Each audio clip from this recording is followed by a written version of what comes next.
New details also emerging about the attacker, 29 years old, from Uzbekistan, moved to the U.S. in 2010, lived most recently in New Jersey.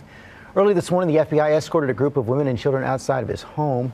And our chief investigative correspondent, Brian Ross, is here with what we know right now. Good morning, Brian. Well, good morning, George. The suspected attacker actually won a lottery to get an American visa under a special U.S. program to come here. But once here, authorities tell ABC News he went down a road to jihad, pledging allegiance to ISIS, and carried out an attack on a country that had opened its doors to him.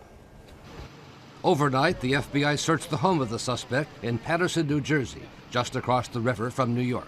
29-year-old Sayfullo Saipov, a native of Uzbekistan, moved to Paterson with his wife and 3 children after living in Tampa and Cincinnati. We never feared anything because he had a family too. He was there with his wife and children. The children were young. I mean, he had a whole family as well. Friends said at one point he worked as a driver for Uber in New Jersey. Police believe they found Saipov's vehicle in the parking lot of a Home Depot where he rented that truck he used in the attack. And this morning, law enforcement officials say Saipov left notes behind in that truck, indicating he carried out the attack for ISIS. ISIS has tremendously persuasive online videos and recruitment tools, persuasive to a particular kind of person, to a person who is generally male and disgruntled.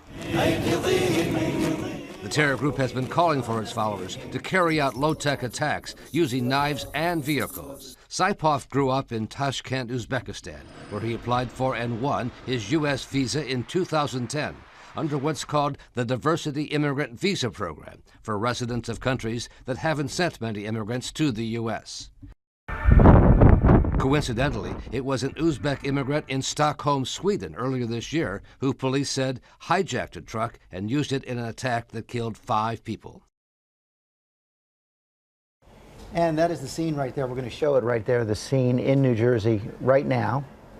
And Brian, we are learning now as the FBI is investigating that Saipov had been on the radar of law enforcement, at least tangentially. Right. He came under investigation as a possible accomplice of another suspect, but there's never enough proof, George, to actually open a case on him, and he wasn't under surveillance. And this morning he is in a hospital. He's expected to survive, and authorities are now drawing up federal terrorism charges against him. Okay, Brian Ross, thanks very much.